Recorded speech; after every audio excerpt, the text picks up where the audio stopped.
Hello and welcome to a Smurf video, and today we are looking at Mighty Morphin Power Rangers Teenage Mutant Ninja Turtles Issue 2 Crossover of the year, even though it started last year. So far I have been very impressed with this series. I was going to get all the variants, the main variants for this,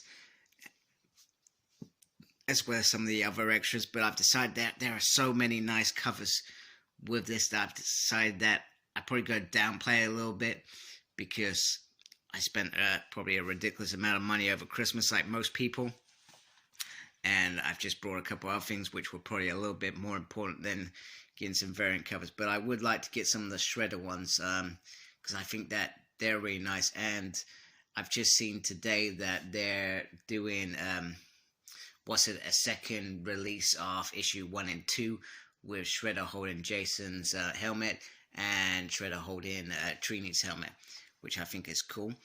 This is written by the talented Ryan and illustrated by Simone, and we got the letters by Ed and colors by Water, the usual team there in this crossover between IDW and Boom Studios. However, it feels that Boom Studios have perhaps taken the helm with it.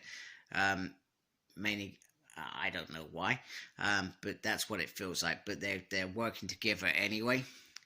So we get this epic kind of first page, which we got in the first one, except this is them, the weapons sort of fighting each other, and they're talking as they go along, and they're talking about Tommy and has gone evil again.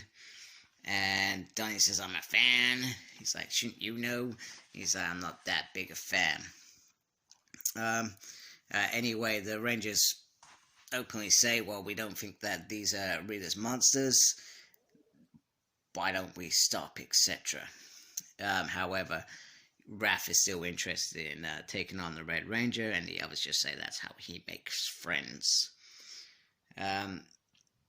And if you want to find your friends, we might want to go now, because Channel 6 is coming in hot with the lovely April O'Neil, and she talks about mainly the Foot Clan have, apologies, stolen from another technology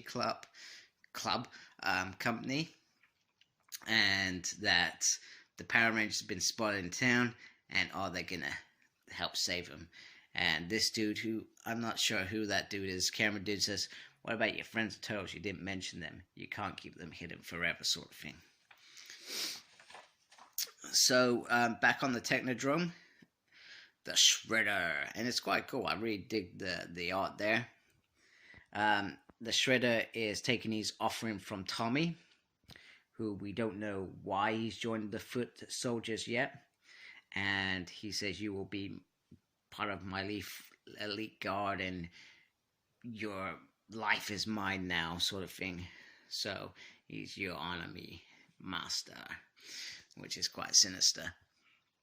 And the Rangers have spoken to Zordon, and Zordon has agreed for them to reveal their identities, and Mikey is saying how hot the two ladies look, which you would expect. And the Rangers thought they were lying about the whole kind of going in the sewers, but that is not the case.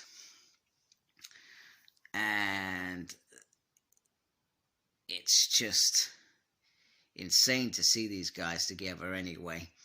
And they meet April, and they meet Splinter, who's quite excited to meet them, and it's an honor. Apologies again. Clearly my coffee's gone down the wrong hole. Meanwhile, there's a training session going on, and one of the dudes gets taken by Tommy. And this is where we start finding out why Tommy's doing this. Tommy was called by Tyler's Papa Bear, Dad, to try and save him. So he's infiltrated the Foot Soldiers with the intention of getting his friends out. However, Shredder knew this. Somehow. Clearly he had suspicions why the Green Ranger would be infiltrating them.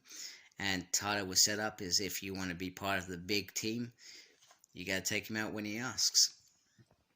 And then Kimberly is working as an intern as a cover with April O'Neil, and April pretty much says it's nice to return the favor by helping out the Turtles.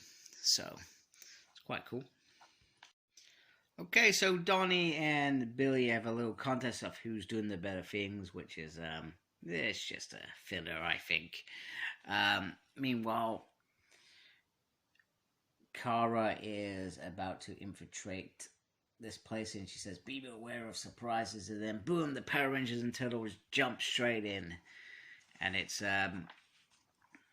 pretty much an interesting battle. And the Turtles talk about, if I was fighting, they talk about the foot soldier, etc. And Raph usually says they're just like the warm up.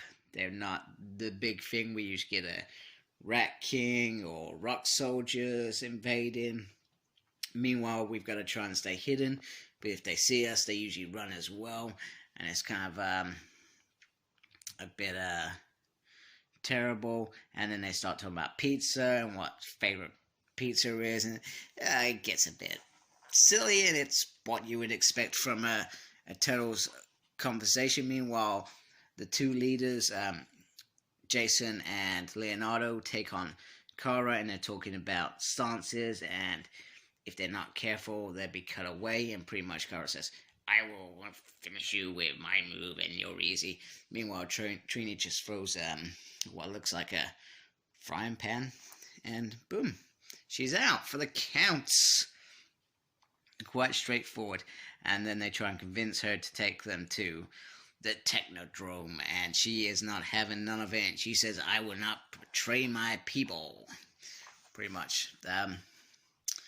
So Shredder has Tommy in this kind of cage, and he talks about the Power Rangers and how he knows about them. And time for theatrics are over, and my allies know are well versed in Dimension X about the Power Rangers, which I find quite interesting. And if the series finishes, I could really see something else happening down the line, like another crossover, because Dimension X, it's got to have lots of crazy creatures in there. Not that I know much about the Turtles, to be fair. So, which is quite interesting. So, Tommy gives it the whole Dragon Zord and morphs. And Shredder he just does this. He just sucks it all away. Nice and simple. Really simple. Now, this is where it gets interesting. This is where I start really enjoying the issue. Rita feels a shift in the power. Somebody's got a power coin. She is not happy, and she's not prepared to wait. And she says that it's quite dangerous, and if these people are as powerful as she thinks, some of them aren't going to make it back. So they go straight into a fray. And it is awesome, and they come straight against Rock, Steady, and Bebop, who haven't been in the story so far. And there's some interesting things. Meanwhile, she's come to pretty much say it straight up, taking it back. I want the power coin back. And he's like, Dragon Zord. And then we get this awesome ending. I'm not sure how to say this. Shredder Ranger? Shredder Green Ranger. And he says, "You're welcome to try and take the coin from me," but it's not happening. And that he looks pretty cool, and that actually works really well. And I hope Hasbro are taking cue of this. If we were ever due some sort of crossover figure, this will be totally badass. Totally badass. So, really, really cool issue. We've got this little bit on the back. It's quite cool in the background. Really cool issue. Cover art, fantastic. 10 out of 10. They have been doing some stellar job with the variants as well. There's some really beautiful variants out there. The general art by Simone, 10 out of 10. I love the art in this book. It's really stands out for me. Really clear, really crisp, and you know what the hell's going on, which is perfect. Character development, 10 out of 10. These guys getting to know each other. There is a relationship bonding session in this issue. And, it's not just the good guys, the bad guys, and just Rita and that coming into the background. And, that sort of stuff as well feeds into what I'm going to talk about next, which is the story, which, once again, I gave 10 out of 10. The story is brilliant. Ryan's thought of everything, as he always does. top job. I loved everything about this issue, and I cannot wait till February for issue 3, man, because this crossover is absolutely phenomenal, and I'm digging the hell out of it. So thank you for watching. Like, comment, subscribe. Follow me on my Facebook page, SmurredP.